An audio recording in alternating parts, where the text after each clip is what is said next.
this is where it starts to get interesting. All right, December 1981, Astronomy magazine. They're looking for an elusive planet much larger than Earth. They've known it's been there because French astronomer with the calculations found out that Uranus and Neptune had a little dimple in their orbits. So they surmised that there's some other planet out there. So they've been looking for this planet since the early 80s. So you have the different articles here from New York Times, Newsweek. They launched the. Let me find the one I want to get here. Does the sun have a dark companion? This odd behavior suggests that the sun has an unseen companion, a dark star gravitationally bound to it but billions of miles away, or a 10th planet 47 billion miles away. So, if you come down here, they found it. They launched the IRIS. The IRIS is an infrared telescope. Okay, its mission lasted 10 months. I don't know if it was a coincidence, but it stopped on November 22nd, which we all know what that day is. What is it? That's the day that Kennedy was assassinated. Not that particular day, but November 22nd. The observatory also made headlines briefly with the discovery of an unknown object that was first described as possibly as large as the giant planet Jupiter and is possibly so close to Earth it would be part of our own solar system. So, they made this discovery, and then they announced it. Orbiting eye reveals mystery space monster. This was in the Washington Post. Heavenly body is possibly as large as Jupiter. Now keep in mind, it says, have been found in the direction of the constellation Orion. Okay? Remember Orion, because it's going to come into play in a little bit. As close to Earth as 50 billion miles. So they announced what they found. And then in what is this, the 1987 New Science and Invention Encyclopedia, they actually showed you that they were sending the Pioneer spacecraft out to look at the dead star and the 10th planet. This was right in the encyclopedia. This is a scan right out of it. So they made all these big announcements. And then all of a sudden, they just shut up about it. All of a sudden, it just stopped. So in the 80s, 1980, how many of you are familiar with the Georgia Guidestones? Pretty much everybody? Yeah, okay. Mm-hmm. What we're going to concentrate on here is one thing. That word right there, maintain. You all know that the elites are so hubris, if they wanted to reduce population, they would just say, reduce population. Okay, maintain is a word that means after the fact. It's something that happens after an event. They want to maintain humanity after a certain event. These are how big the Georgia Guidestones are. They're written in 10 different languages. Who built those? Unknown. Oh. What country are they in? The United States. Georgia. They're in Georgia. Oh, yeah. And basically the story behind this, right here is the whole story. Wired magazine did an in-depth article about it. They sent some reporters down there. The guy that went in to pay for this, he paid $1.6 million and had this thing built, and he wanted it to withstand big waves and earthquakes and high winds and all that stuff. Okay, so and he also instructed it, he wanted it to be a timepiece. The astronomic features basically so that if there was any kind of shift of the world of our poles or anything, that they could recalibrate how many days are in a year, how much time is in a day. So in the Guidestone you have this, alright, you have this hole through the side which actually puts a dot on the floor at exactly noon every day. So it allows them to be able to recalibrate. Now you also notice the date on here, March 22nd, okay? That day comes into play with the Skull and Bones once again. That's their official number there, 322. Here you have our friend Mr. Prescott Bush, that was one of the Skull members there. Yeah. So, and then you have good old Georgie with his Freemason buddies. So here's the article on that. You can read up about all this. I highlighted all the important stuff in red. Alright, move on to the next thing. So, 1982, what happens? They deregulated the economy because they knew they had to create endless funds in order to prepare for this event. So, during the Reagan administration, they basically deregulated. I mean, this is the Dow index right here. You can see where they basically opened up the floodgates to allow the powers that be to create endless amounts of funds. So we had the Rex 84 program. Here's a video about that. I'm going to play it real quick. Reagan was elected to the presidency, he installed Louis Giuffrida as head of FEMA, the Federal Emergency Management Agency. Giuffrida was an old cold warrior from Reagan's California days, whose specialty was suppression of unrest and dissent. Giuffrida, North, and George Bush began to turn FEMA into an instrument of domestic anti-terrorism. You're dealing with a group of people in the Reagan administration who equated political dissent with treason, and who can differentiate between emergency procedures, which I think everyone agrees are necessary, and suppressing political dissent. And with North and Poindexter and Casey, you had a group of people who saw Americans who disagree with them as the enemy. Colonel North, in your work at the NSC, were you not assigned at one time to work on plans for the continuity of government in the event of a major disaster? Mr. Chairman. I believe that the question touches upon a highly sensitive and classified area, so may I request that you not touch upon that, sir?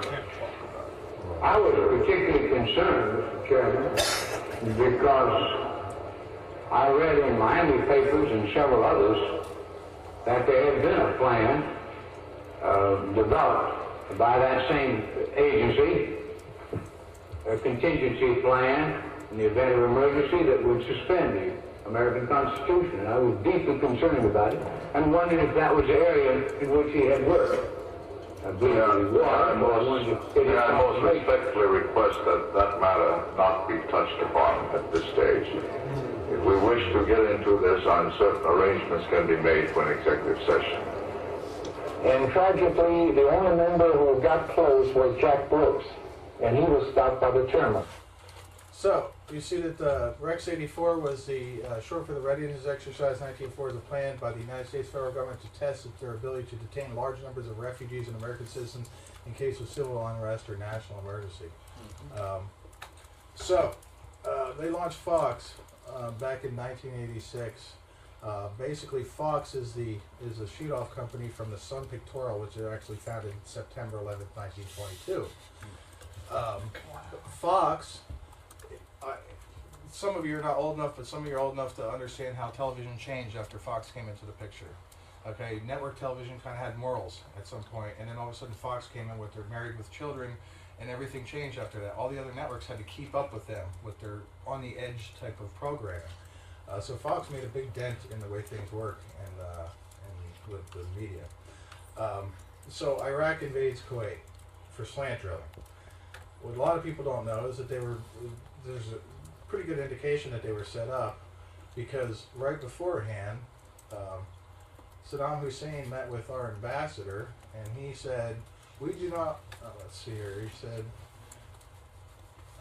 but we have no opinion on Arab conflicts, like your border disagreement with Kuwait, yada, yada, yada. Anyway, they basically said, we're going to turn our backs while you do what you do. And as soon as they invaded, we acted like they were the worst enemy in the world. So Kuwait was slant drilling into Iraq.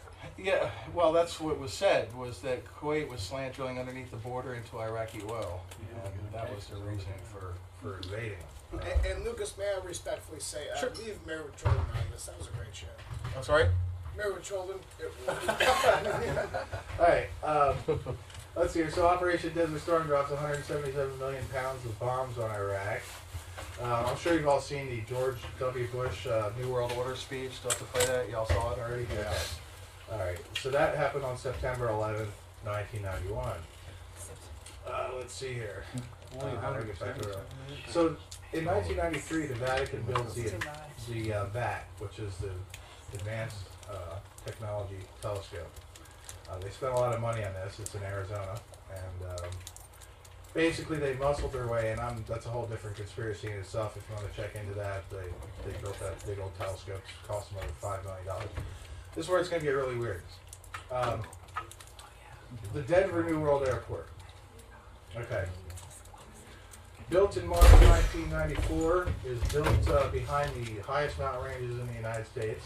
You notice it's called the New World Airport. It's got a time capsule underneath it, and it's got the little Freemasonic compass there. Here's the airport. Here's the biggest mountains in the continental United States. You got Mount Princeton, Mount Harvard, Mount Yale. Alright, there's the big mountain ranges. Now, this is where it really gets weird. When you get to the airport, this is the first thing you see. 32-foot statue of the horse of the apocalypse, whose eyes glow red at night. It's not 33. No, it's 32 feet. Okay. Now, the interesting part about this is, believe it or not, this sounds really freaky, but the sculptor who was making this horse, the horse fell on him and killed him. Okay? Before they actually carted it out there, right out of the Denver News, DIA sculptor killed by own sculpture. So that thing fell on him just right before they shipped it out and killed the guy. So here you have the weird sculpture with veins coming out of its genitals and Really? Like, alright, so you got this giant sculpture. Now you notice the airport in the background here. This roof cost them like $1 billion to make this roof. It's a very highly advanced roof made out of Kevlar. What do they need to make a roof out of Kevlar for? Okay, this was designed by NASA, this roof here.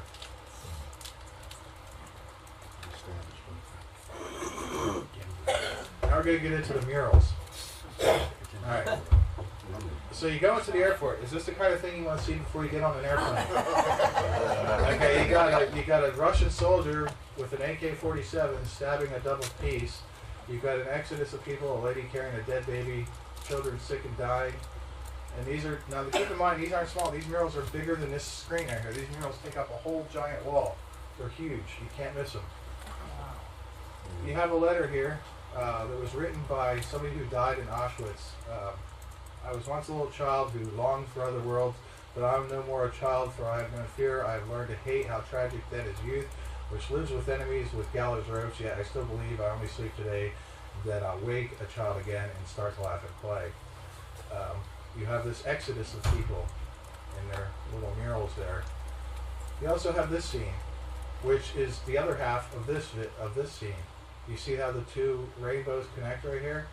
You see how this kid is looking back upon this. All the other children in this one are looking upon this guy here, but this one kid is looking back upon this. This is actually a scene right out of the Bible. Okay, it says, "Shall beat their swords into plowshares." That's what he's doing right here. The little German boy is beating the sword. All the nations are handing over their swords in flags. You'll notice that Israel and Palestinian flag, they're in peace handing over their swords to this kid who's beating them into plowshares. It's basically a scene right out of the Bible. You also have this, which is another mural there. So in this mural you have a dead black woman, a dead Indian woman, and a dead Christian Jewish woman. Okay? You have What about Christian Jewish woman? well, Judeo-Christian, I should say. You know, she's got the cross, the little Star of David, her locket's broken. You also have the dead Indian and the dead black girl in the casket. You also have this Hispanic girl with the Mayan calendar in her hand. They also change this. For some reason, they come back and they update the city. They've changed it 3 times now. I can't get a picture. Somebody told me about the third change, but they've actually come back and repainted this a couple different times for some reason. All right, this is how big the murals are. See this lady sitting here? They're gigantic things. You also get this, which is very unique. Wow. You get this thing in the air, and also this horned creature that's reseeding life. The corn, the dove, and the little baby. And it's an arc. Yeah. There's and these are the Colorado mountains in the background. Wow. So you've got that going on. Come on. There you go. Alright, you've also got a mural of the Great Deluge. And you've also got this mural, which I haven't exactly determined whether this is water or rock or not, but I do notice that these look like treetops below the water surface as they get smaller and smaller as it goes up. I just included that in there because it's just unique looking. But you've got these 2 gargoyles coming out of the suitcase. sitting in a suitcase. Now, what's interesting about these, I don't have a high enough resolution on this, but right here it says Samsonite. We're all familiar with the name Samsonite, right? Oh. Well, Samsonite is also an anagram for Mason site. Yeah. Okay? So, you have that. What was the guy's Image of the man in the Mural before this one? Let's see here. I'm sorry, this is the Denver airport? Yeah, the Denver New World Airport. That's like something out of Ghostbusters. It's insane. I'm serious. This guy here, he's looking down over this promised land. Is that reflection? Well, it looks like he's looking down with his arms out, like it's sanctity. You have mines here. I haven't exactly determined what this means. Like, I don't want to get into my own I conjecture. think he's been chipped. like I said, I'm going to try and stick with facts throughout all this. So I'll leave that up to your own determination on what that means. But this is where it gets interesting. If you look through the Denver airport through the air, this is what you see. That's what you don't see. Okay, that it's a swastika from the air. Yeah. And also, if you look here, what is this down here? This is the cargo detail, and this is an actual thing from their cargo detail. It's a phallus and testicles. Okay, this is called Pena Boulevard. This is called Union Street, Shady Grove Street. These guys ain't screwing around. This is called Jackson Gap Road. This is called Pena Boneyard. Okay? This is actual stuff that these guys are putting here. It's right here. And it's, this is from Northwest Airlines, their cargo detail. Wait. Oh, go ahead. They drew that. That's a That's photocopy of their. That's a photocopy. You didn't elaborate to show that. Wow. No, that's the actual thing from their deal. I mean, anybody could see that's not got two brain cells to rub together. Pretty close. It's pretty freaking obvious to me. Loading dock. Yes. Loading dock or loading? I mean, you can't be any more. All right, so you also have all over the floor. You got these weird things written in ancient Navajo. The Nini-Nisi means Tallow River. Took me forever to find that. Well, I Google Earth Tallow River, and I pulled up this spot. This is exactly what brought me to. They have 3 gigantic reservoirs, and all these are crops. All these are just massive crops, thousands of acres of crops. Oh, God. Okay, so they're setting up something up there. Now, other things that I haven't been able to include in this presentation is the fact that they've been working on this airport for 17 years. Okay, it takes them about 2, 3, 4 years to build an airport. 17 years later, they're still working on this thing 2 miles away. They got land section offices proper at Denver Airport where they're digging tunnels and putting tunnels in the ground. I heard there's a city under there for all those Yeah. dates if they can read the signs, the basic signs that they have in the airport. There's Says you're invited, but you have to read it and be able to depict exactly what they say before you're allowed. well, I to think go. it's an invitation for Freemason. That's why it says Mason's Exactly. site. It's a Mason's site. Exactly. Where are the I crops heard at? it's a city. Huh? Where are the crops at? The crops are about 45 minutes away from the Denver airport, just right up the road. The Denver airport's like right over here, so it's not very far away. So they also have this word beshdik. I don't know if it means anything, but it doesn't. In Navajo, it means white metal. White metal is also known as iridium. Iridium is known as white metal, which is not really found on the planet very much. It's only really found in asteroids. So they spent the initial cost was to be 1.7 billion. They spent 4.8 billion, but it ended up being closer to 6 billion at the end. It's the largest international airport on the U.S. soil. It's twice as big as Dallas. It's built in a high wind area. Stapleton Airport hadn't been. Everybody was very happy with Stapleton Airport, and they have to shut down this Denver New World Airport all the time because of high winds. They've also moved around 110 million cubic yards of dirt, which is about a third of the amount it took them to dig the Panama Canal. What do you have to move all that dirt for? To build runways, okay? Fiber optic communication cord. They also have a fueling system that can pump 1,000 gallons of fuel per minute. What do you need a fueling system that can pump that much fuel for? How are you going to have that much 1,000 fuel gallons available a anyway? minute. Yeah, exactly. So what it looks like to me is that when this event goes down, all the elites are going to go fly into their little fortress here and leave us all behind. Exactly. Okay, these are just some facts that I already went over with you, but I kind of highlighted them there. So that was the Denver airport, which is freaky enough in itself. That's pretty much a whole conspiracy all in itself. So Google's launched. I've been very familiar with the internet. I've been on the net since really it first came out. Since Al Gore invented it, I've been on it. And basically, YouTube was a great place to go that you could get your videos out and everybody could see them. Well, Google bought YouTube, and that stopped. That they started subversion and keeping people's stuff down, and I pretty much stopped within a couple months of Google buying YouTube. How long, when that happened? Just a couple? That happened back, let's see here. It's down here a little further on the exact date, but it's, I think it was 2 years ago. Reverend Sun Myung Moon, who's a big neocon friend of the Bushes. Him and his Unification Church bought 300,000 hectares of land down in Paraguay, located behind the Andes Mountains. By 2000, they had acquired 1.48 million acres of land down in Paraguay and ended up giving some of it back to the government of Paraguay. So you got these guys running to the hills.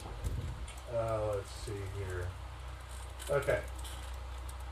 I'm going to play this for anybody who hasn't seen it, but the day before 9/11, okay, the day before 9/11, the Pentagon lost $2.3 trillion. Donald Rumsfeld goes before everybody and says, we lost $2.3 trillion. What are we going to do? Well, right here is him telling you. Pentagon, the day before 9/11, Secretary of Defense Donald Rumsfeld declared war, not on foreign terrorists. The adversary is closer to home. It's the Pentagon bureaucracy. He said money wasted by the military poses a serious threat. In fact, it should be said that it's a matter of life and death. Rumsfeld promised change, but the next day, the world changed. And in the rush to fund the war on terrorism, the war on waste seems to have been forgotten.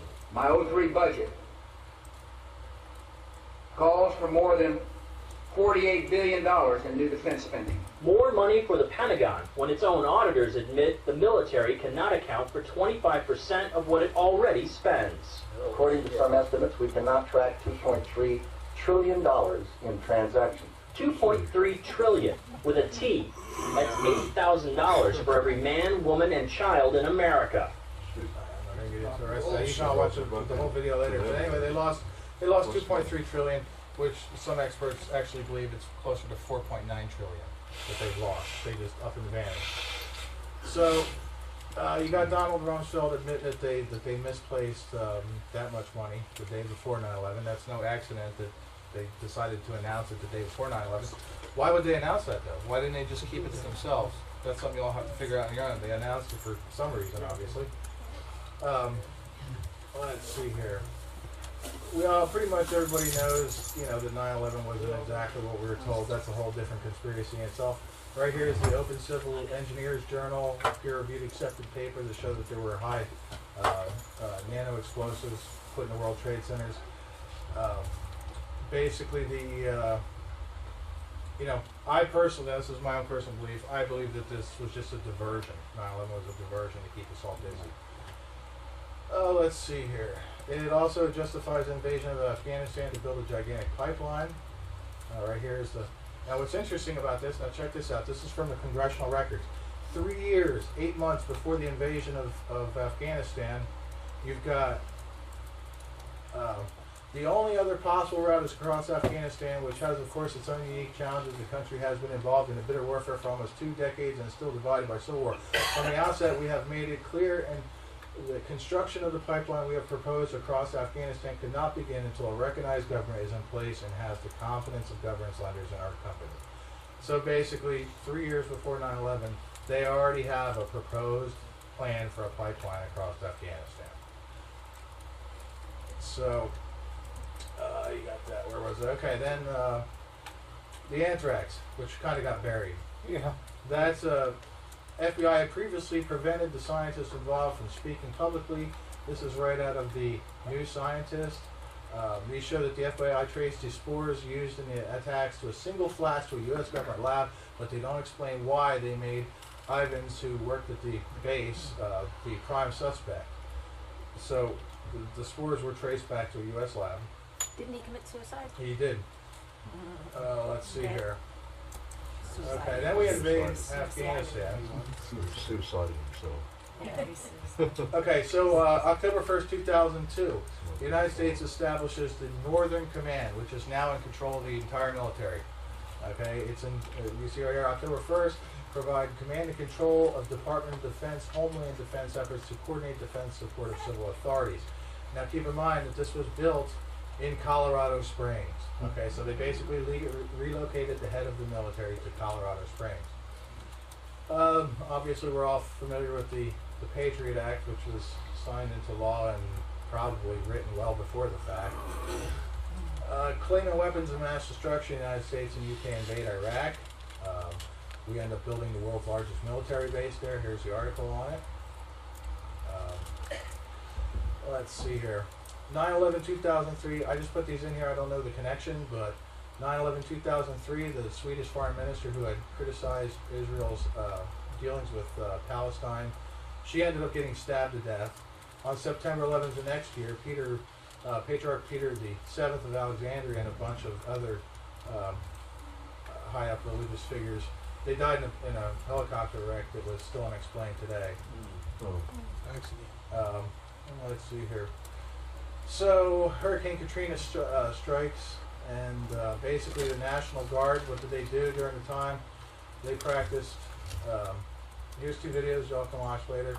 These are pretty long, but this is videos of what was actually going on down there. This top one's Fox News and the bottom. And tonight, with their babies and their elderly. It was a human. Showing how that they went door to door and confiscated people's guns. Like this old lady here, they tackled her and beat her up and stole her gun.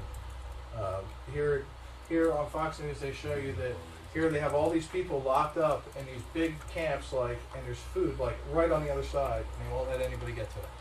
I mean, it's absolutely ridiculous when you see this stuff. So they were practicing detaining people more than anything. That was their main practice here, was detention of people. All right, so okay, May 6, 2005, the CIA relocates to Denver.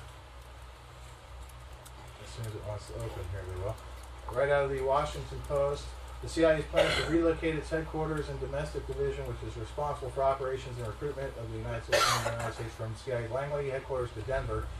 A lot of the other CIA veterans said such a relocation would make no sense whatsoever, given Denver's relative distance from the major corporate centers. Why would you go so far away, one asked? They will get disconnected from everybody.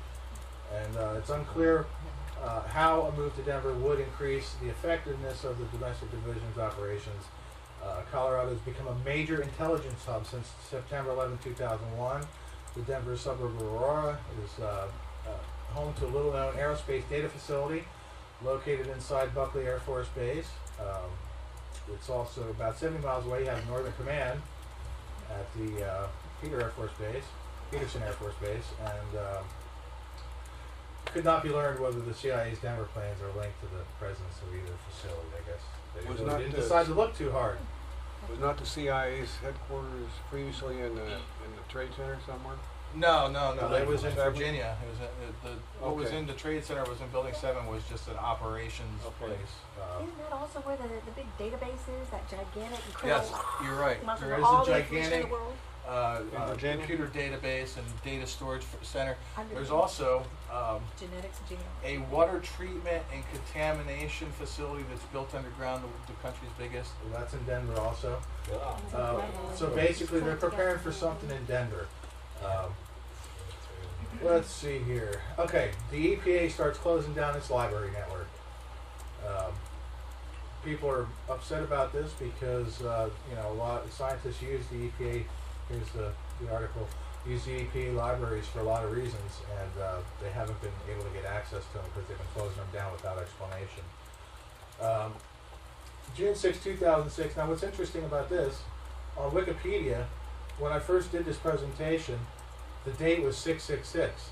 Since then, I've gone back and they've changed it to 619 for some reason. I guess they didn't want to be so obvious about it. But they built the Solar Global Seed Bank, which basically is a gigantic, can hold billions of seeds, and it was the Global Crop Diversity Trust, which is Rockefeller. The primary funding came from Bill and Melinda Gates Foundation, United Kingdom, Norway, Australia, Switzerland, and Sweden. Let's see here, and also while the popular press has emphasized its possible utility in the event of a major regional or global catastrophe, the bank owns the building, so Rockefeller probably is the owner of the building. AIG's probably got it insured. Yeah. Right. So as of when this article was written a year or so ago, there were 20 million seeds, and now they've been rushing for the last 6 months to get as many in there as they possibly can. So there's your global doomsday seed vault. In October 2006, George Bush buys 98,000 acres of land down in Paraguay. It had everybody up in arms down in Paraguay, like, why is this dictator coming to our country? So that's right out of the counterpunch. So here, and another thing I didn't include in here because I couldn't find any references to it, but his father already owns almost 200,000 acres right next to where he just bought land. So between him and Reverend Moon and all these guys, they're building up their little shop down there. So let's see here. George Bush signs H.R. 5122, which is the John Warner Defense Authorization Act. What that did is that bypassed the Posse Comitatus Act, which forbade U.S. military from operating on U.S. soil. Well, it wasn't too long after that everything changed. Here's when November of 2006, when YouTube was bought by Google. November 19th, 2006, Bush meets with, look at this doofus. Okay? Look at it. He's even embarrassed. He's like, God, why am I pictured here with this guy? Yeah. So look at these robes they're wearing. Yeah, okay? Look at that symbol on the robe. What do you see in that symbol? You see that. Why is the president of Russia wearing an eagle over a pyramid? The same with China. The topic for the meeting that day was counterterrorism, measures against infectious disease, and energy security. I'm sorry, do you mind going back up to that picture one more time? Wow. Oh, wow. Okay, so here you got these guys all wearing the same thing. It looks like they just got some sort of weird meeting or something, maybe sacrificing cats or something. But Bush looks like he just got done eating something. He's got that funny look on his face. You know how Bush is. You just told a lie. Yeah. I like how no one looks excited except for Bush. He's like, oh, yeah. He's like, yeah, with the big boys now. So there you got these guys. So in 2007, a report card on America's infrastructure was released by the engineers. So in 2001, we had 364 dams that were in high hazard areas needing repair. As of 2007, it's up to 1,743. So they're basically just saying, screw the dams, we don't need them. They're not going to survive anyway. So they're not repairing them. Oh, look at that, the number of repairs goes up. Yeah. So basically, they're not doing anything to fix the dams. So we won't need them anyway when we're all drowned. That's pretty much what they're. Drained. So let's see here. Where was I? Let's see here. Okay. So the South Pole Telescope, we built this thing, which is a microwave millimeter telescope built on South Pole. They really haven't been talking so much about that. You know how much they talk about Hubble and all that? Well, they don't talk about these other telescopes very much because they don't want people to ask what they're for. So, let's see here. Okay, George Bush drafts the NSPD 51 presidential directive, which gives power to him to the president to basically impose complete and utter rule over the American people and take over all government functions. So that was done by Bush. Let's see here. All right, now this is really interesting. July 17th of 2007, you notice 777 in there.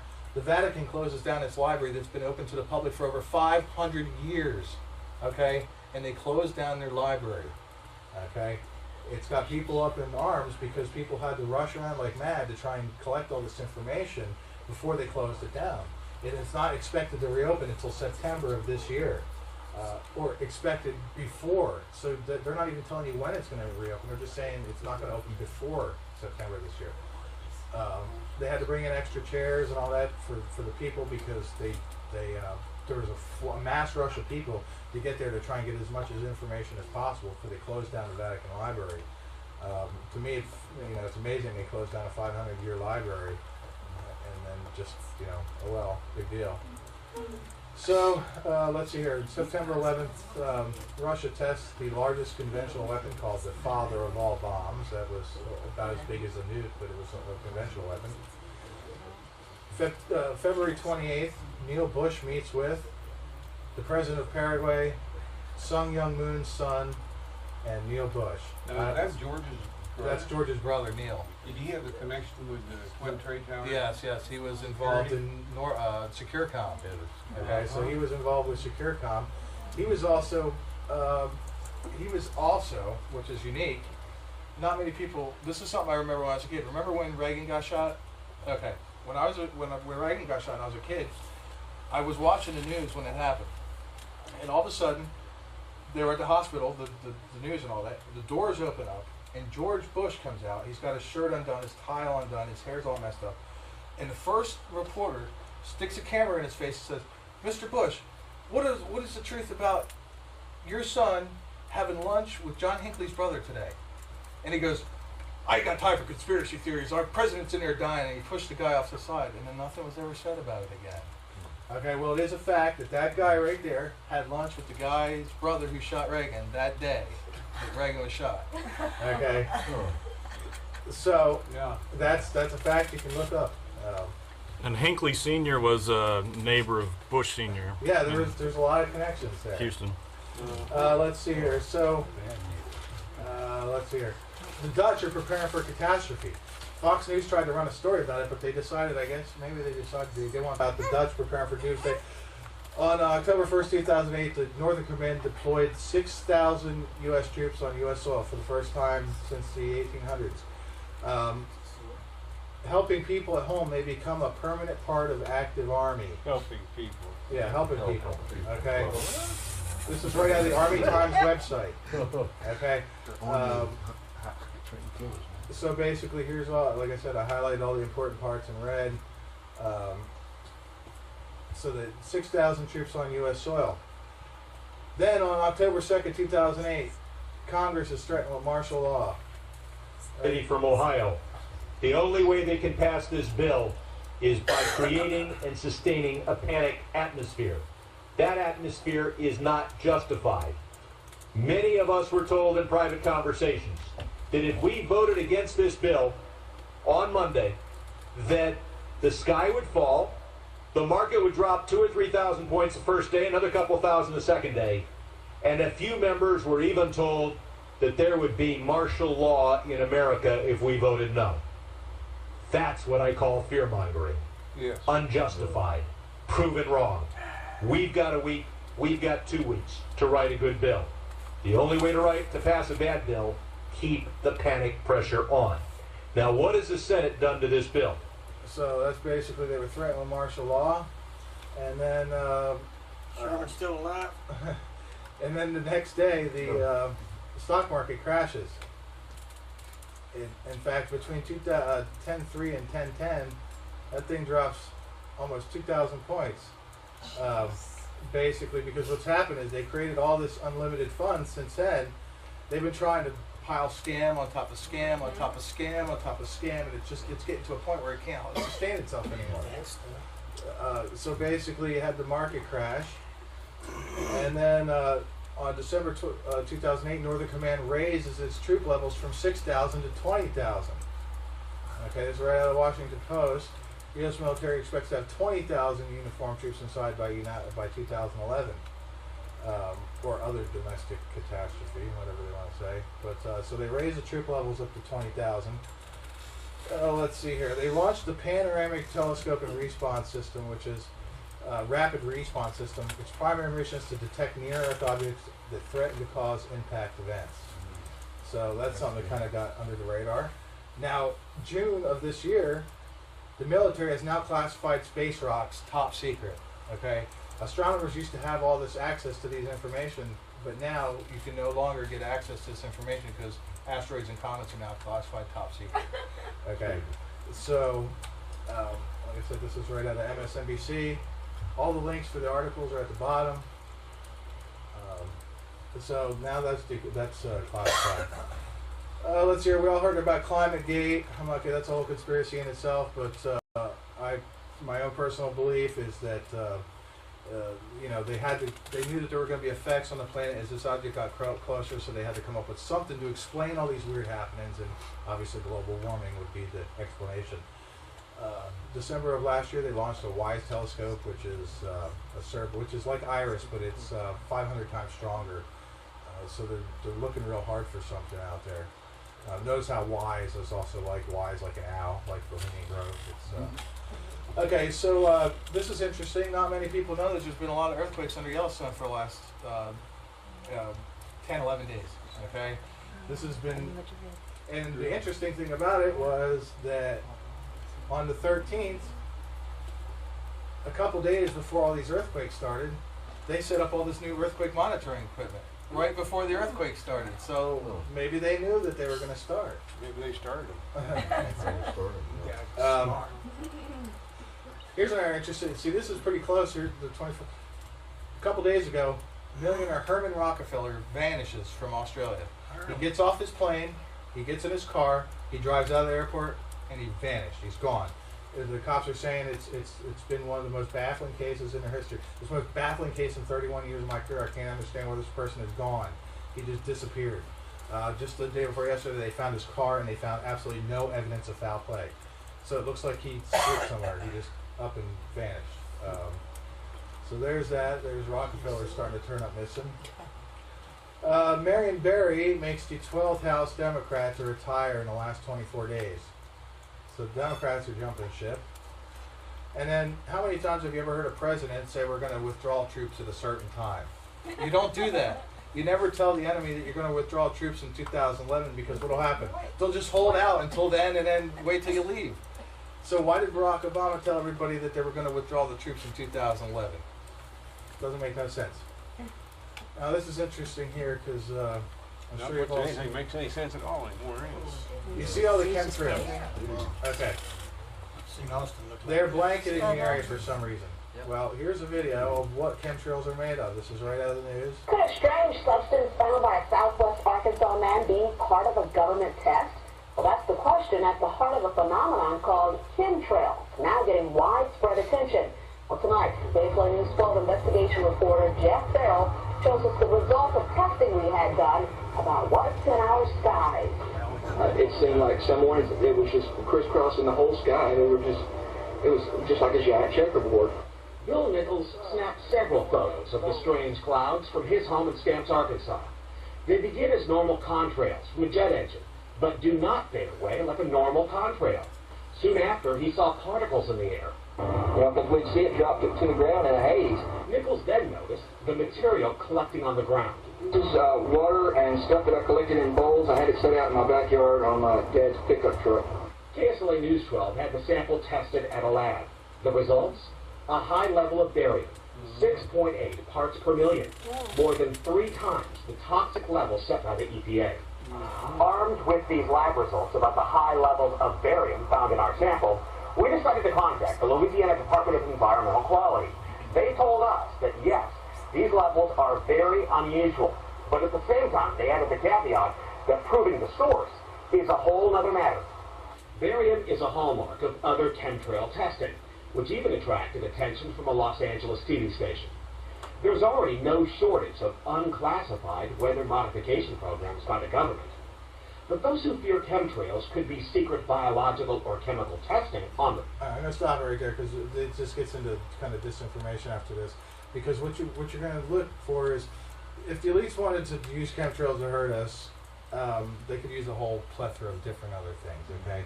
What is barium mainly used for? Barium is mainly used for radiation shielding, okay? It's one of its main properties. That's why you take a barium drink when they x-ray your stomach, because it absorbs the x-rays and then they can photograph it, okay? That's what barium is used for, to shield radiation. Barium borate flash glasses better shields wide radiation. Barium absorbs x-rays. Barium is used as a getter, a material that combines and removes trace gases from vacuum tubes. And here is, it's a good absorber of x-rays. It's used to purify chemicals. It uses a water softener. Easily absorbs moisture. So basically, it's a radiation absorber. So there's no negative effects upon the Well, I'm sure it does have. brain and so on? I'm sure it does have negative effects on your immune system. Anything in high doses will. Last Thursday, I saw tons of them in the sky. Oh yeah, they're everywhere. This year, I'm not really going to go too much in depth in this because I've only got an hour left here. But here's all the underground facilities that are known. This is no top secret stuff. This is no secret. This is all known underground facilities throughout the world. All right, media trends. I'm just going to quickly brush over this. If y'all notice from 93 on up, they've been hitting us with one big story after another, whether it's Waco, O.J. Simpson, Y2K bug. It's just been one big story after another. One to cover up the next one to cover up. It's called a media blitz. Just keep everybody's mind occupied with all this crap. Also, they've been pumping all these Survivors, Survivor Man, Man vs. Wild, The Colony, or Apocalypse Man. They've got all these new shows out about this stuff. The History Channel is pretty much nothing. Yeah, it's pretty much the Armageddon channel now.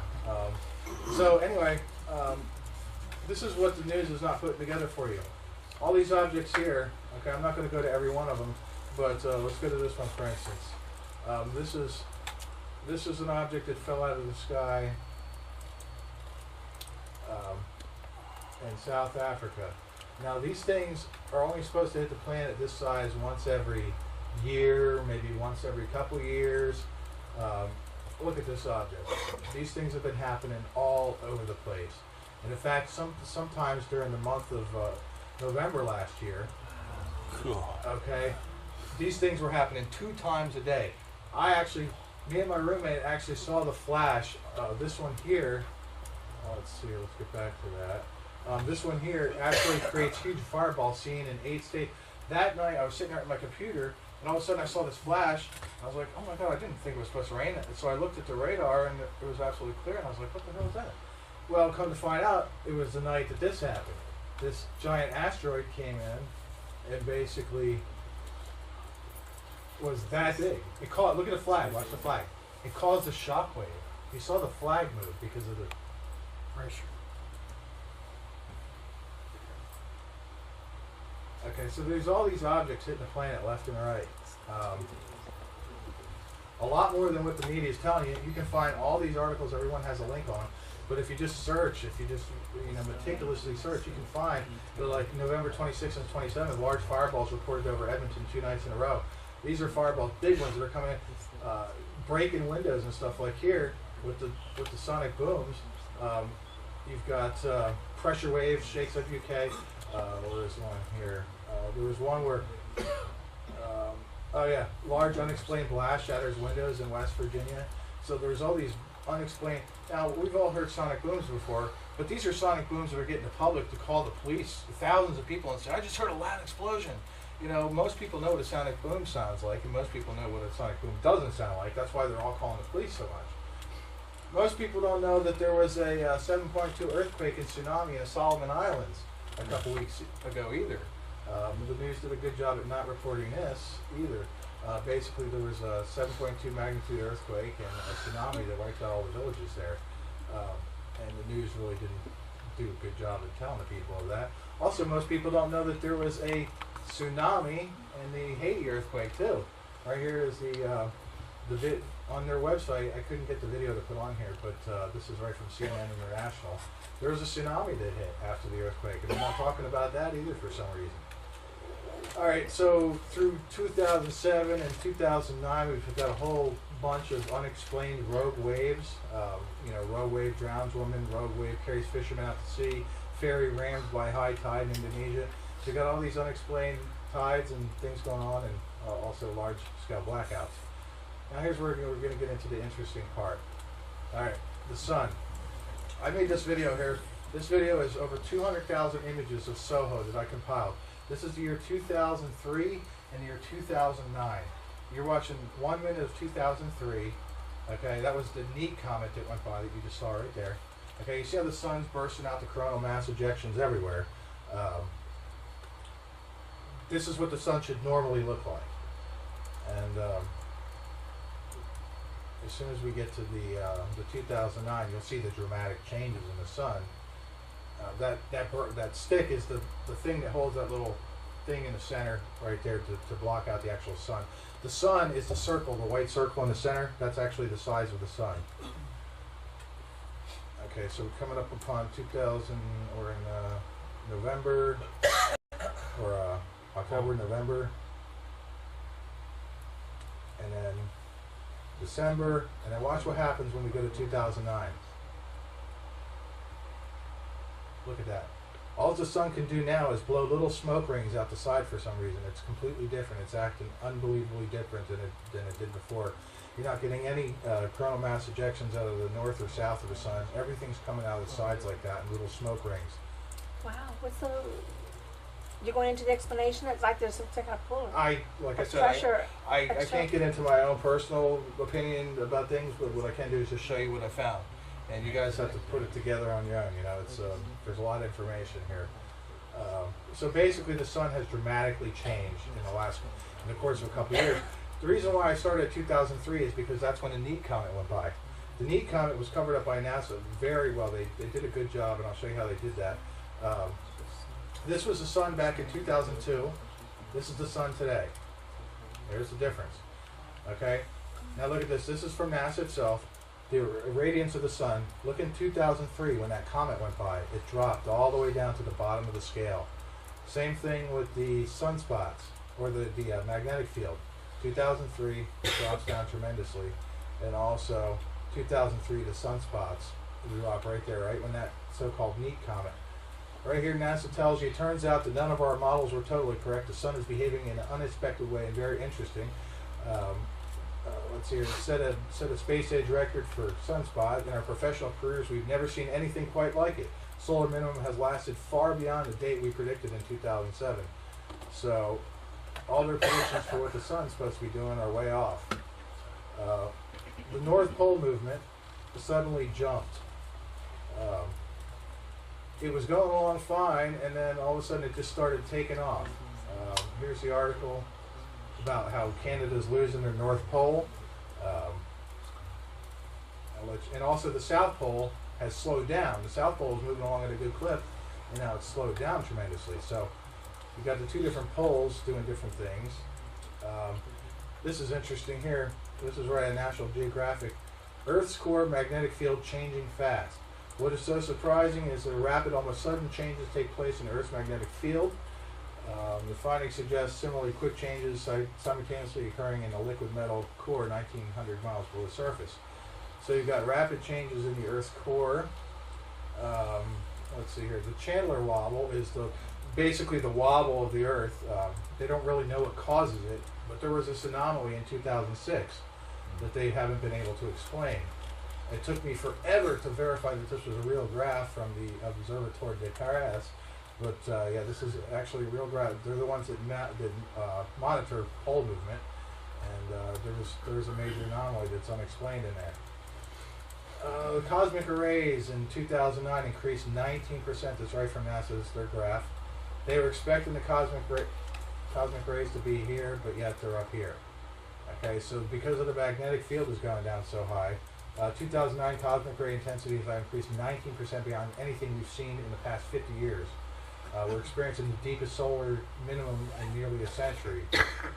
So something's going on with the sun. Natural disasters up 400%, which Oxfam is blaming on global warming, which I call bullcrap. And also, it's no freak air farm was a normal pattern. The number of people affected by extreme natural disasters has surged by almost 70%, with flooding up sixfold. Okay, and then they try and tell you the number of geothermal events like earthquakes and volcanoes has barely changed. No, that's wrong. They have changed. I'm not going to really include earthquake data in here because of the fact that there's been a lot of question of the USGS and what information they're putting out. I've seen a lot of different things happen, so I don't want to. That's why I'm not including temperature data, because if we all know by climate data, we don't know what the real temperature is. We've been told different stories by different groups of people, so we can't tell what the truth is. So I'm not going to include that in New here. Madrid in the Mississippi. What about the New Madrid stuff? The fault line? What about it? I mean, so you're not going to put that kind of Well, information in? that what I'm doing is I'm putting the things that I can prove. You know, that's what I'm doing. I'm putting all the things in here that are fact. You know, I know the New Madrid fault line is there, but I mean, they had the Haitian earthquake just recently. I can't really get into my conjecture about the earthquake stuff because, like I said, I've seen so many anomalies with the geological survey that I can't tell what the truth is, so I can't put it in here. You know what I mean? I can only go by what I know what the truth is. Bees are disappearing. I'm sure we've all heard of colony collapse disorder. Okay, well, the bees are disappearing. Populations have been disappearing at alarming rates. Okay, and scientists don't know why. Well, let's look at how bees navigate. Okay, when a honeybee finds a food source, she uses the tools now, her solar compass, which lets her remember, even if it's a cloudy day out, where the food is, where the hive is, and how to get back to the hive. Well, what my own personal belief is that the bees are going out and they can't find their way back. And bees have very high metabolism. If they don't get honey fairly fast, they'll starve to death. So they go out, they can't find the hive, and they end up starving to death. So the colony collapse disorder is a big deal because a lot of our fruits and vegetables are pollinated. Down in the Gulf, there's all these whale shark sightings that are baffling scientists because they're not normally in the Gulf of Mexico. Also, this weird freak sandstorm hit Sydney. Ever seen anything like that? Oh. Okay. This is right on ABC News. Alright.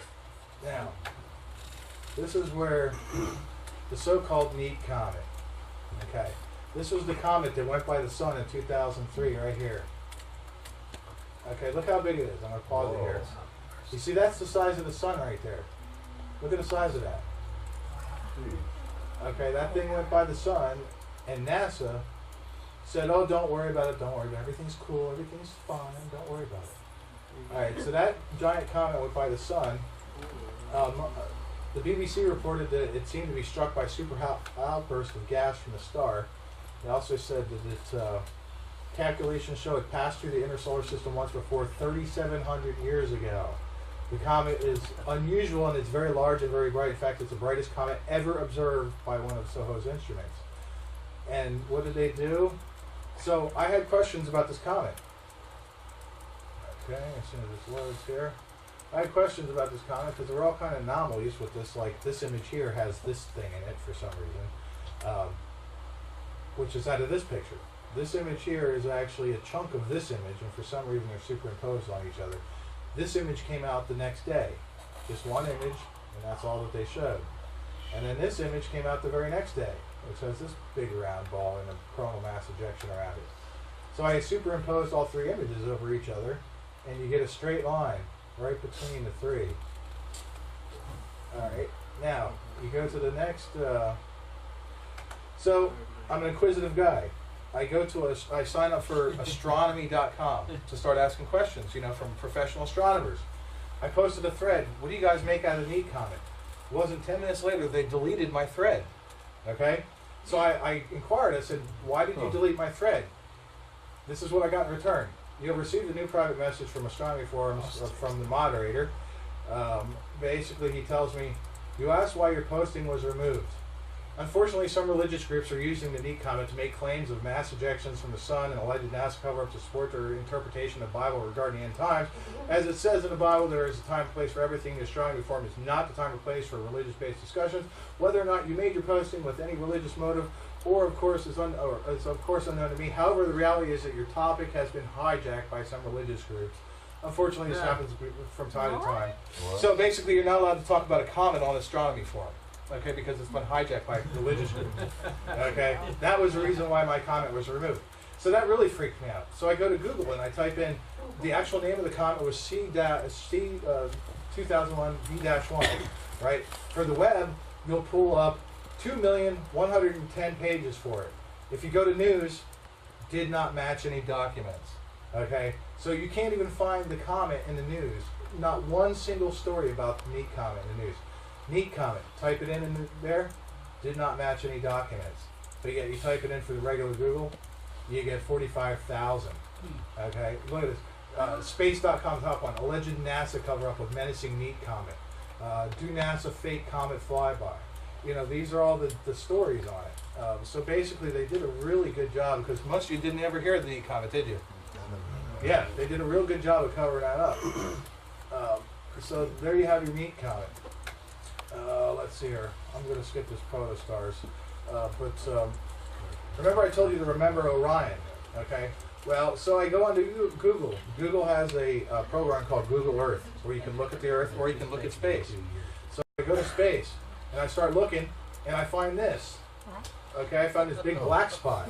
Nothing in it. Well, guess what it is? It's right here next to the constellation of Orion, in the western hemisphere of the constellation of Orion. They don't want you seeing, like it says here, sky near the western edge of the constellation Orion, right in the Washington Post. For some reason, Google decided they wanted to block out that image. They didn't want people seeing something there. So there's that. The moon. We all know the moon is this bright little cheery character, this guy. But you look at the backside of the moon, and that's what it looks like. And you have to ask yourself why all these craters are on the South Pole. You know, why are there so many craters on the South Pole of the moon? That would tell you that something comes up from the south and is dragging a bunch of debris with it that slams into the moon. Now, that's my own personal conjecture, but common sense would tell you that. Glaciation, deglaciation. You have the ice ages and the warming periods. Okay. Sea level. Back during the ice age, the ocean levels were almost 500 feet lower than what they are now. Historically, people live near the ocean. That's where the fish are, that's where the food is. People build their establishments along the coast of the world. We do it now, we've done it for thousands of years. So, this is what it looked like back during the ice age. You had the glaciers coming down, you had a massive lake here. And actually, this map is not correct because it doesn't show the actual land mass and how big it is. You can see in this picture where the land used to be back during the ice age. Here's the shelf. Okay, this is the shelf of where the water level was back during the ice age. So that's about 400 feet right there. All right, and here's what happens when it glaciates. The glaciers come down and basically cover the upper half of North America and part of Asia. So this is what's going to lead into the next part, which is really the most interesting part of this whole thing. They found in recent years that the several craters around the same time and of the one that killed the dinosaurs have been discovered all between the latitudes of 20 and 70 north. This led to the hypothesis that that crater was not the only impact event that happened at the same time. So this is where it gets really fascinating, because this is where you have to throw out everything you know about archaeology and come to the understanding that there's a good chance that we were civilized on this planet a long, long time ago. Ancient artifacts that are going to shatter your thinking of what we know about the past. This is called the Antikythera mechanism. Okay, this thing it's dated to 2,000 years old. Hold on now, as soon as this thing decides it wants to. There we go. All right, 2,000 years old. It's got 30 gears, tooth wheels. Okay, able to rotate different speed each. Dials, you know, basically. It's a very sophisticated timekeeping piece, and it was invented 1,000 years before gears were invented. Okay, so how did they have this 1,000 years before the gear was invented? Another question is, how did we lose the knowledge that the Earth goes around the sun? Or how did we lose the knowledge that the Earth was round? And then all of a sudden we thought it was flat, and then we go back to round again. So somewhere along the line we lost all that knowledge. They found these batteries in Iraq called the Babylon batteries. These things are 2,000 years old.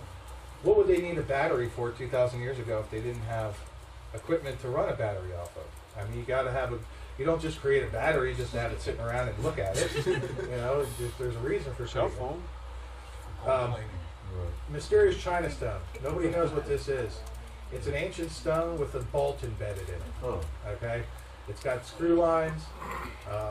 It's one of China's most precious objects that they hold in their museum. They have no idea what it is, though. Ancient glider from Egypt. Okay, this thing is thousands of years old, and yet it is aerodynamically perfect. They built a scale model of this remote control plane, and it flew perfectly and landed perfectly. So how did they know how to build a plane 2,000 years ago if planes didn't exist? All right, now this is off the side of an Egyptian pyramid. Okay. This, you have to trust me, this is an actual image. To get it that clear, I had to cut down from the big room image to show you. But that sure as hell looks like a helicopter to me. And these things look like things that we don't even have today. Okay, don't even know what these things are. But these are on this is definitely a thing. It's called the Abydos helicopter, and it's on the side of a pyramid. These things were found down in, I believe, Peru or Brazil. I think it's Peru. They built scale models of every one of these, and every single one of them flew perfectly. Okay, these are made out of gold. This crystal skull found down in the Mayan city, when put under a microscope, could not find any evidence of tool marks. Okay, how can you build something that precise? This thing, its bottom jaw comes off, it's exactly perfect of a human skull, and they cannot find any tool marks on it. So where did it come from? Okay, this thing. Nobody knows exactly what this is, but basically it's a got a copper center, a ceramic. This is ceramic, and this is let's see here, causing a 3/4 inch wide cylinder made of solid white porcelain or ceramic. In the center, the cylinder is 2 millimeter shiny shaft metal core, about 0.08 of an inch. And this was found in a wooden box, basically, when they were mining for gold in the 1800s. These things were found by Russian gold miners, little spiral micro objects. You put them under a microscope, and you can tell this is done by a high, sophisticated, advanced. And these things are nobody knows how old they are, but they're not from today's. Well, they're from some other time in the past. And some of these are made of tungsten, which has a melting point of 6,100 degrees. We didn't have that technology for a long time to melt that. These also bronze wheels were found out in Peru. Gears, basically, long time before the gears. Figurines of dinosaurs, okay, thousands of years old. How did they know what a dinosaur looked like? Okay, thousands of years ago. The 5 plutonic solids, okay, these are the basic 5 solids of geometry. These things are also thousands of years old. This ivory tusk carving, 22,000-year-old ivory tusk carving. Okay, dinosaur on the side of temple in Angkor Wat, I believe this is. Or no, this is Ta Prohm temple, deep in the jungles of Cambodia. How did they know what a stegosaurus looked like? This is the most amazing thing to me of all. The London artifact. You see, this is embedded in rock. This is 10 million year old rock that it's embedded in. This hammer is so old that the wood has started to turn to coal. When they x-rayed the head of this hammer, they found no air bubbles in it. Okay, air bubbles are a sign of a lower steel process. The more manufacturing sophistication you get, the more air bubbles you get out of it, the stronger the metal becomes. They couldn't find air bubbles in this piece of metal. That's this hammer that looks like something you'd buy from Walmart, and it's embedded in 10 million year old rock. So these ancient pipes in China, they found sticking up out of the ground. Okay, nobody knows what this is. They found all these gigantic ancient pipes sticking up out of the ground. This was just recent, actually. This was just in the last couple of years. The Chinese have sent out all these specialists out to the area to map the whole area and to try and index and find out what these things are. So they found all these giant pipes. Here's another dinosaur relic. Nobody knows how old it is. This is an interesting thing right here. This is called the Pure Reefs map. This right here is Antarctica with no ice on it. Okay, how did they know what Antarctica looks like with no ice? It's been millions of years since there hasn't been ice on Antarctica.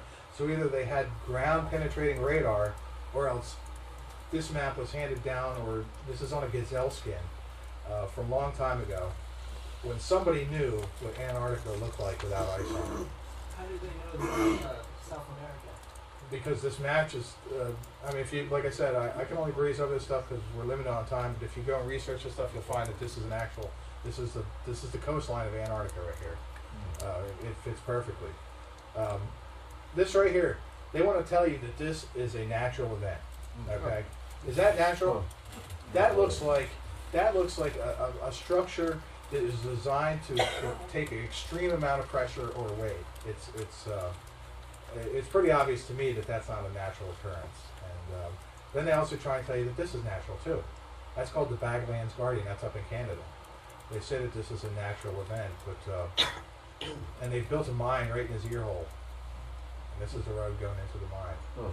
So they tell you that this is a natural event, but I can't see that that's natural. That's just been. So anyway, that's the ancient artifacts, which is pretty mind-boggling in itself. Was there anything ever done said about Stonehenge? No, I didn't really get into that because it's just not somewhere I had time to research. You know, basically, I put this together because when I found out about this stuff a few months ago, I said, man, I want all my friends to get out of here, so I got to have a reason. I put all this stuff in one place to be able to show them, so that I don't look like an idiot or some kind of freak, you know. So basically, I put all this stuff on place. They've recently been finding now. Remember, I told you that the sea levels were almost 500 feet lower. Well, they're now starting to find these cities. This is off the coast of Japan. The last time that this place was above water was 8 to 12,000 years ago, and yet they have these big advanced creations. Now, if you go down here, you'll notice that Cleopatra's palace also found underwater.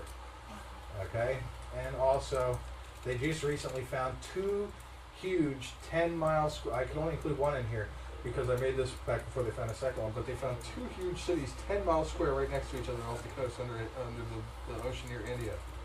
So here they got these cities that they found underneath the water, and so there's that. Ancient star matches, the Great Pyramids. 10,500 years ago, they matched up with the constellation of Orion perfectly. Exactly 10,500 years ago, the Sphinx looked to the east rising sun on the spring equinox. 10,500 years ago, in Angkor Wat, these 2 pillars here would line up to the spring and winter solstices. This is Angkor Wat also. You see their fascination with serpents, the giant serpent. Okay, you see how they're holding the serpent. Also, you see here in this one, they're holding the serpent, but you can see it's broken free. And what are they doing? They're standing on a turtle. They're telling you to run and hide. That's a symbol of hiding. Angkor Wat also lined up with the constellation Draco 10,500 years ago. Tiwanaku, one of the most amazing cities ever. These things are built so. This has been around for so long, and yet look at this, no mortar whatsoever. This structure has stood without any mortar. These things right here, or not those, but this one and another one over here, lined up to this winter and summer or spring equinox. Here they are, lined up to the equinoxes 10,500 years ago. Excuse me. So what's interesting is if you map all these things out across the globe, you'll find that most of these artifacts that lined up to the sun and the moon or the equinoxes form a perfect circle. Okay, here's Easter Island right here.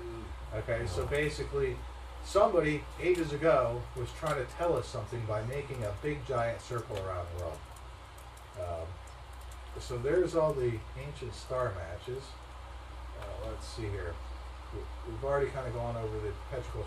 Now in this thing, there's also a couple of documentaries, like this thing called The Great Year. This is I think it's an hour-long documentary you can watch. The great city of Atlantis. Okay, Atlantis was a naval power lying in front of the Pillars of Hercules that conquered many parts of Western Europe and Africa 9,000 years before the time of Solomon, and approximately 9600 BC. After a failed attempt to invade Athens, Atlantis sank into the ocean in a single day of night misfortune.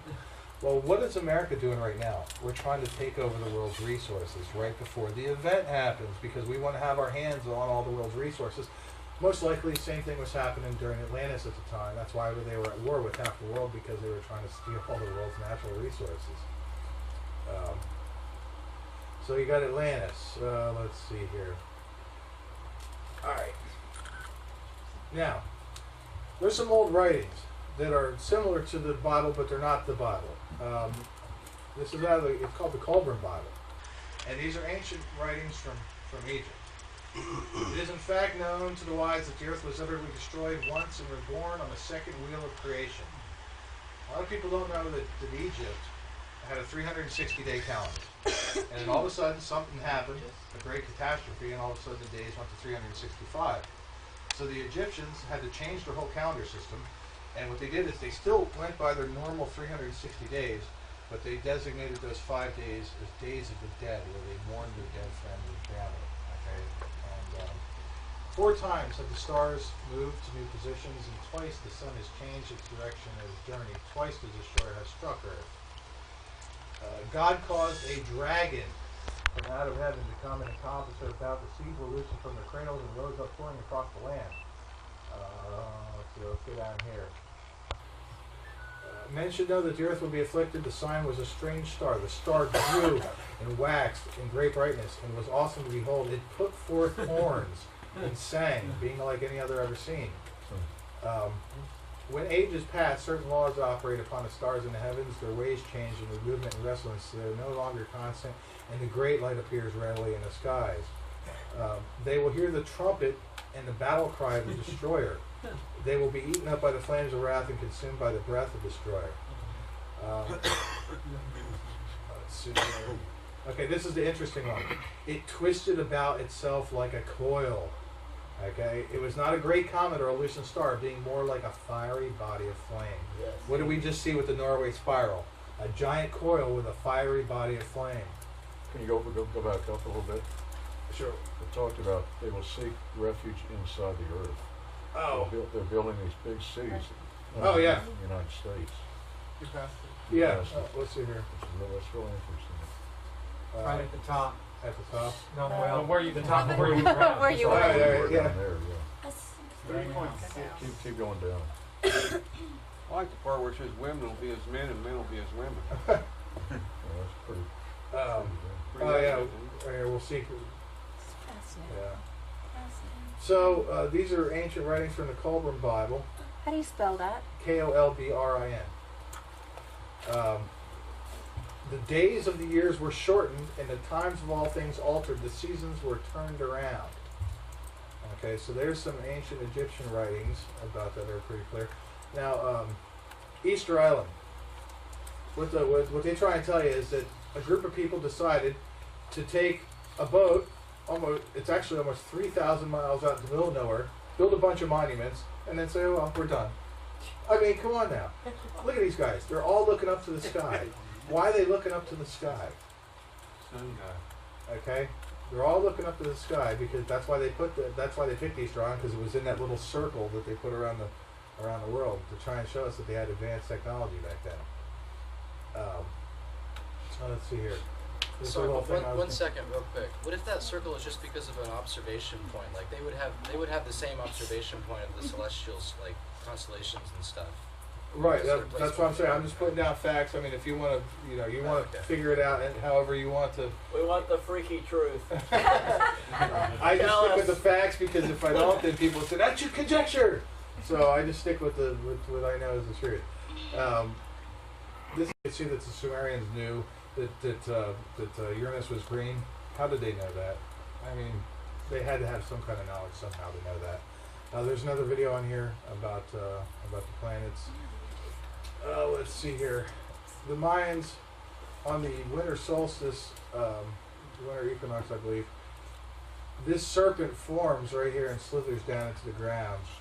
Basically, it only happens one day a year on December 21st, and so that happens, which is pretty amazing in itself. That goes down there, the shadow, you say? Yeah. Basically, this is the serpent. Here's its head right here. Oh, I see what you're saying. Okay. See, what I personally believe is that serpents back then they didn't have cell phones and they didn't have things to describe what's going on in today's world. So basically, they had to use animals and things. So they called things serpents. When they saw a comet, they called it a serpent because that's the only way they had to describe it. So also here they show.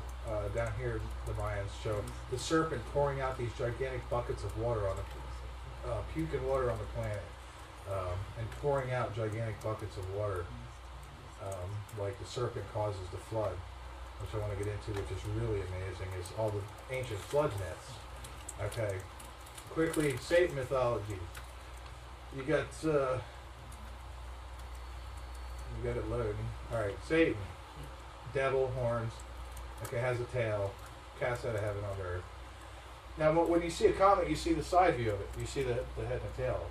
Well, have you ever seen the comet coming straight on, or a planet coming straight on? It's going to have horn, like remember the video of the asteroid coming in I showed you? It had two horns coming off the side and a tail.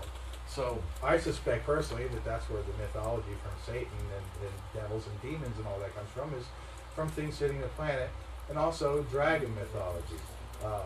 Here you got dragons. They're fire breathing. They live in holes under the ground. They got horns. What is that? That's fire breathing. So all of a sudden the guys are there, and all of a sudden they see this thing that's breathing fire go across the sky. They hear a loud bang. They go out there, and what do they see? They see a big hole in the ground. So they think that the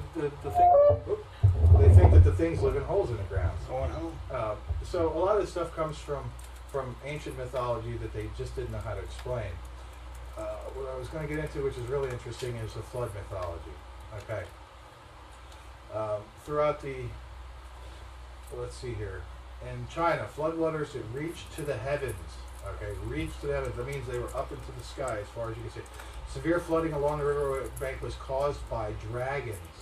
Okay, that's key right there. Another one. The earth rests on a giant snake. One day the snake got tired of the burden and shook the earth off into the sea. Let's see here. Australia, when the eel finally succeeded in flooding the earth, once again an eel, a snake-like creature, only the highest mountain peaks were visible, like islands in the sea. There are over 600 flood myths throughout the world. In Polynesian, they released floods from the heavens. Let's see here, go down. Plato talks about the flood that occurred 10,000 years before his time. Let's see here. He also talks about many great deluges that had taken place in the 9,000 years. Let's see here. Delusion. All other men perish except for the few who escape the high mountains. Okay. Dardanus is the land was flooded, and the mountain on which, Lydia and his family survived formed an island. And let's see here. So that all other men were destroyed except those who fled to the high mountains. That's why the elites are fleeing to Denver. Germanic. There are two separate deluges. Basically, the second one talks about. Let's see, where was it? The great world serpent that lies beneath the sea surrounding. So everything goes back to serpent. Okay, they all go back to the serpent thing. Let's see here. The very high mountains were swallowed up in a flood, and the waters remained lying tranquil during 52 springs. 4 monsters grew in size and power until they touched the sky. Waters rose and covered everything but the top of the reed and the heads of the monsters. So these are all the different flood mythologies. Oh yeah, here's a battle between 2 mythical serpents provoked a great flood. Did you write all this? No. This is all copied from various archaeological websites and stuff. Go back. Could you go back up that about two to the Menominee, right there? Okay. Those are Indians. I think there's a town called Menominee, Michigan. Indian tribal town. Well, what I'll do is, like I said, y'all can have a copy of this, and y'all can go through it on your own. I'm down to what time is it here? Okay. I've got 20 minutes left. Yeah, still got a bunch of stuff to go over. There's a lot of stuff on here. Believe me, it's going to take you a couple weeks to go through all this. So you got all the flood myths. Now, I'm not going to get really into prophecy because of the fact that it's not fact, and I can't prove it. It's prophecy. But what I can tell you is that, imagine this. Imagine if you knew of a 3,600 year cycle. Any one of you can be a prophet, because you could say in 3,600 years from now, this is going to happen, this is going to happen, this is going to happen. And to the ancient, to the futuristic people, you look like a prophet, because you predicted things that happen. But if you know of a cycle, like say, most people don't understand that Nostradamus had a vast library of books that are not available today. Okay, so maybe he knew of a cycle that was happening. Okay, and he was able to make these predictions based upon his knowledge of a cycle, a 3,600 year cycle. A lot of people don't know that George Washington had a prophetic vision that's recorded in the Library of Congress about the oceans rising up and coming over America. Let's see here. Now, Mother Shipton, this was interesting because nobody knows who wrote this, but regardless of who wrote it, it was published in 1641. Okay, it doesn't matter who wrote it. The fact is, it was published in 1641. Okay, let's see here. Let me get to the part let's see here. For in those wonder far off days, the women shall adopt a craze to dress like men in trousers wearing, cut off all their locks of hair, and roaring monsters with men atop does seem to eat the verdant crop, and men shall fly as birds no doubt, and give away the horse and plow. And love shall die and marriage cease, and nations wane and babes decrease, and wives shall fondle dogs and cats, and men live much like hogs. cats and dogs and absolute hogs. When pictures seem alive and movements free, when boats swim like fishes beneath the sea, when men like birds scour the sky, then half the world deep drenched in blood shall die. And as he blows his wondrous horn, now we go back to what the Egyptians said about how it would make a sound, how it would be like a star that nobody ever heard before, the trumpet of the battle cry of the destroyer. Old worlds die and new reborn. A fiery dragon will cross the sky 6 times before this earth will die. For 7 days and 7 nights, man will watch with awesome sight. The tides will rise beyond their ken to bite away the shores, and then the mountains will begin to roar, and earthquakes split the plain shore. And flooding waters rushing in will flood the lands with such a din that mankind cowers in muddy fen and snarls about his fellow man. And then the dragon's tail is gone, man forgets and smiles and carries on. And then they will send a dragon back to light the sky, his tail will crack upon the earth and rend the earth, and men shall flee, king, lord, and serf. Basically, it's a really interesting prophecy that was written 400 some odd years ago, and it seems like it's right on with today's world. I mean, whoever this Mother Shipton was dead on with whatever she was saying. So She was a mothership. yeah, Mother Shipton. Yeah, there you go. So hey, I never even thought about that. No, I was saying not every soul is actually. Oh, sorry. So basically, you have something that was written 400 and some odd years ago that basically describes what's going on here today. Now, What year are we in the cycle? I'm sorry? What year are we in the cycle? 3200. It's a 3,600 year cycle, and basically, if you go back to the We have 2 years. well, I personally don't believe that 2012 is, if you want my own conjecture out of this, that's one thing I want to say is I don't have a time.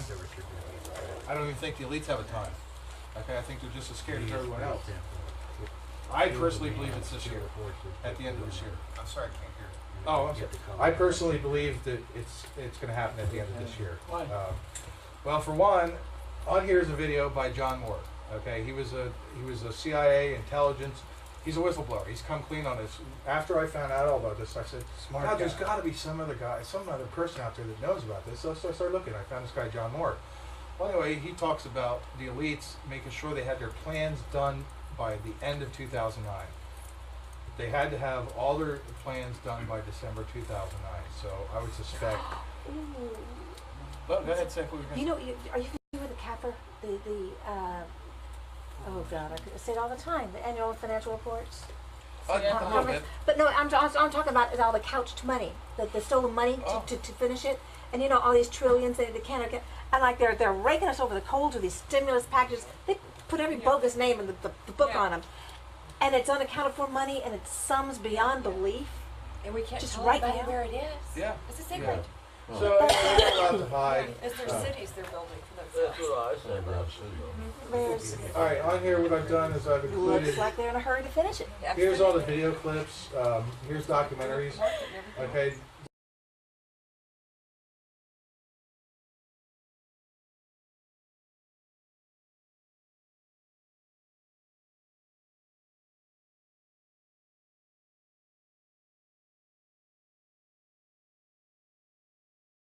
Invading.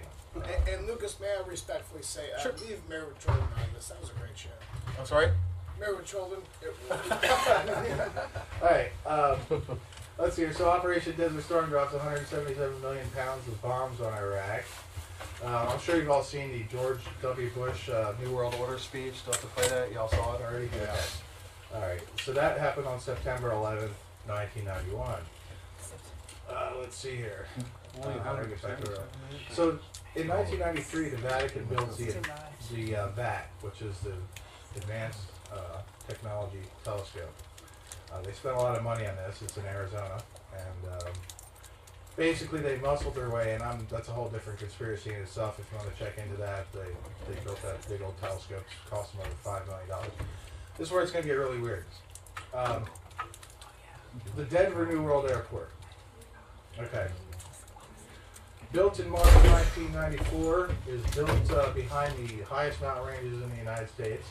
You notice it's called the New World Airport. It's got a time capsule underneath it, and it's got the little Freemasonic compass there. Here's the airport. Here's the biggest mountains in the continental United States. You got Mount Princeton, Mount Harvard, Mount Yale. Alright, there's the big mountain ranges. Now, this is where it really gets weird. When you get to the airport, what's the first thing you see? 32-foot statue of the horse of the apocalypse, whose eyes glow red at night. It's not 33. No, it's 32 feet. Okay. Now, the interesting part about this is, believe it or not, this sounds really freaky, but the sculptor who was making this horse, the horse fell on him and killed him. Okay? Before they actually carted it out there, right out of the Denver News, DIA sculptor killed by own sculpture. So that thing fell on him just right before they shipped it out and killed the guy. So here you have the weird sculpture with veins coming out of its genitals and Really? Like, alright, so you got this giant sculpture. Now you notice the airport in the background here. This roof cost them like $1 billion to make this roof. It's a very highly advanced roof made out of Kevlar. What do they need to make a roof out of Kevlar for? Okay, this was designed by NASA, this roof here.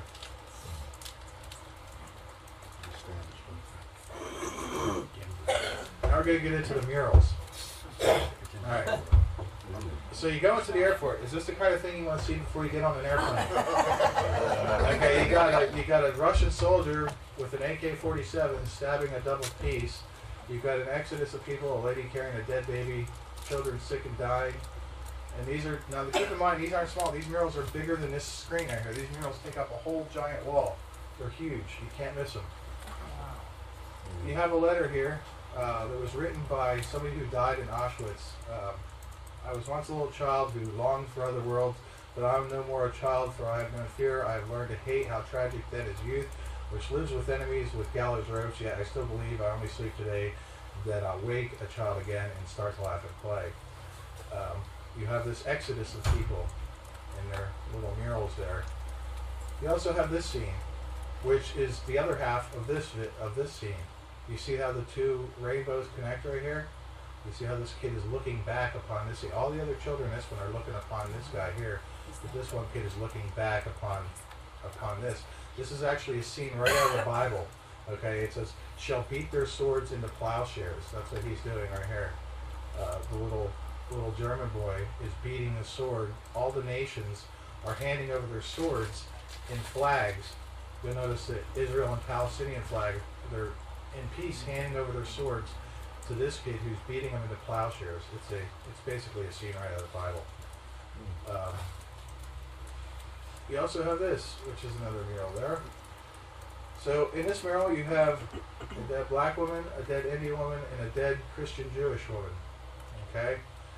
You have what about Christian Jewish woman? Well, Judeo-Christian, I should say. You know, she's got the cross, the little Star of David, her locket's broken. You also have the dead Indian and the dead black girl in the casket. You also have this Hispanic girl with the Mayan calendar in her hand. They also change this.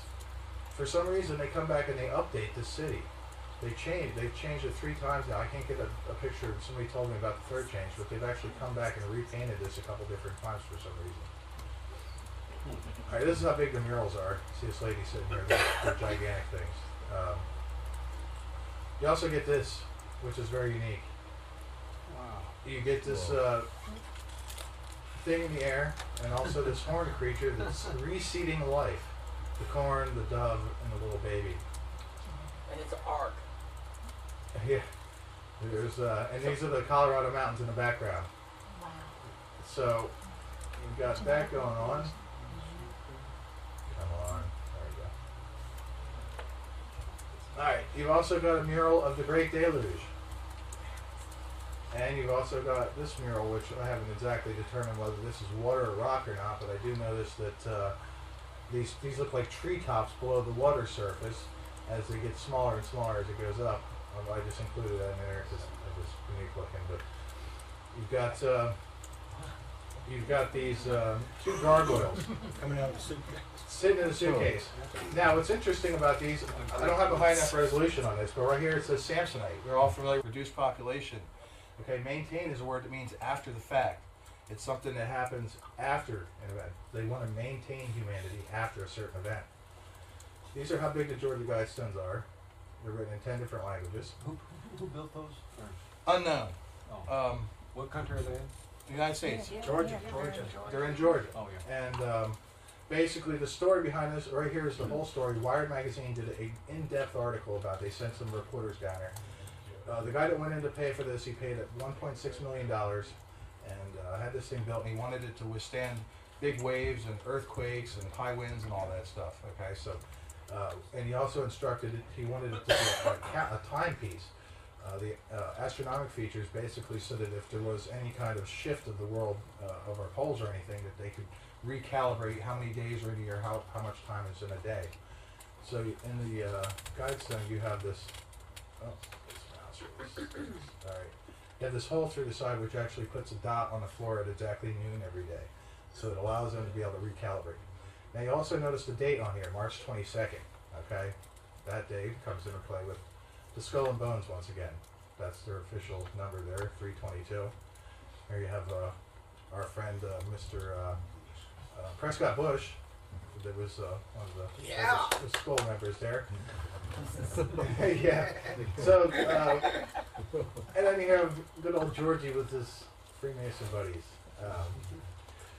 So here's the article on that. You can read up about all this. I highlighted all the important stuff in red. Alright, move on to the next thing. So, 1982, what happens? They deregulated the economy because they knew they had to create endless funds in order to prepare for this event. So, during the Reagan administration, they basically deregulated. I mean, this is the Dow index right here. You can see where they basically opened up the floodgates to allow the powers that be to create endless amounts of funds.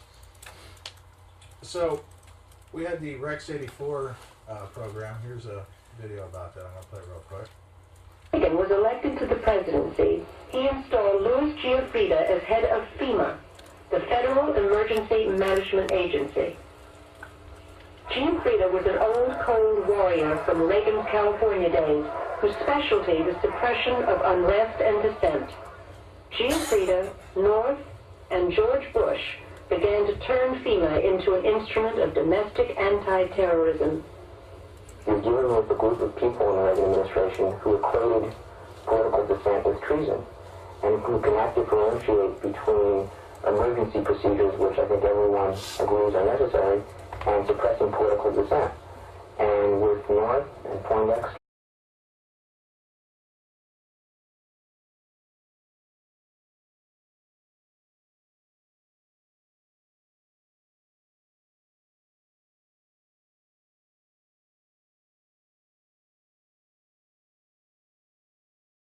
This is where it starts to get interesting. Alright, December 1981, Astronomy magazine. They're looking for an elusive planet much larger than Earth. They've known it's been there because French astronomer with the calculations found out that Uranus and Neptune had a little dimple in their orbits. So they surmised that there's some other planet out there. So they've been looking for this planet since the early 80s. So you have the different articles here from New York Times, Newsweek. They launched the. Let me find the one I want to get here. Does the sun have a dark companion? This odd behavior suggests that the sun has an unseen companion, a dark star gravitationally bound to it but billions of miles away, or a 10th planet 47 billion miles away. So, if you come down here, they found it. They launched the IRIS. The IRIS is an infrared telescope. Okay, its mission lasted 10 months. I don't know if it was a coincidence, but it stopped on November 22nd, which we all know what that day is.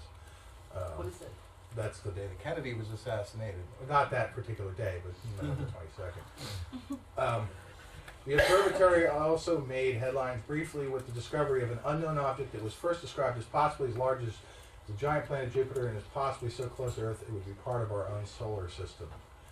So, they made this discovery, and then they announced it. Orbiting Eye reveals mystery space monster. This was in the Washington Post. Heavenly body is possibly the largest Jupiter. Now keep in mind, it says, have been found in the direction of the constellation Orion. Okay? Remember Orion, because it's going to come into play in a little bit. As close to Earth as 50 billion miles. So they announced what they found, and then in what is this, the 1987 New Science and Invention Encyclopedia, they actually showed you that they were sending the Pioneer spacecraft out to look at the dead star and the 10th planet. This was right in the encyclopedia. This is a scan right out of it. So they made all these big announcements, and then all of a sudden, they just shut up about it. All of a sudden, it just stopped. So in the 80s, 1980, how many of you are familiar with the Georgia Guidestones? Pretty much everybody? Yeah, okay. What we're going to concentrate on here is one thing, that word right there, maintain. You all know that the elites are so hubris, if they wanted to reduce the population, they would just say. Here in Casey, we had a group of people who saw Americans who disagree with them as the enemy. Colonel North, in your work at the NSC, were you not assigned at one time to work on plans for the continuity of government in the event of a major disaster? Mr. Chairman. I believe that question touches upon a highly sensitive and classified area, so may I request that you not touch upon that, sir? I was particularly concerned, Mr. Chairman, because I read in Miami papers and several others that there had been a plan developed by that same agency, a contingency plan in the event of emergency that would suspend the American Constitution. And I was deeply concerned about it and wondered if that was the area in which he had worked.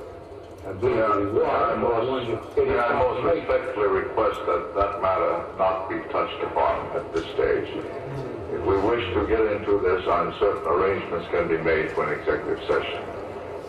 And tragically, the only member who got close was Jack Brooks, and he was stopped by the chairman. So, you see that Rex 84 was the short for the Readiness Exercise 1904 is a plan by the United States federal government to test their ability to detain large numbers of refugees and American citizens in case of civil unrest or national emergency. They launched Fox back in 1986.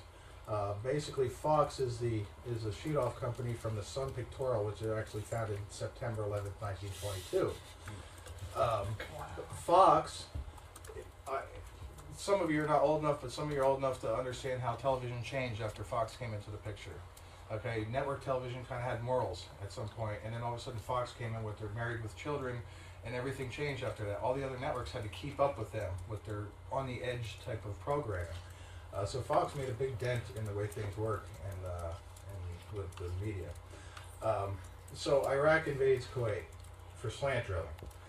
What a lot of people don't know is that there's a pretty good indication that they were set up because right beforehand, Saddam Hussein met with our ambassador and he said, we do not, let's see here, he said,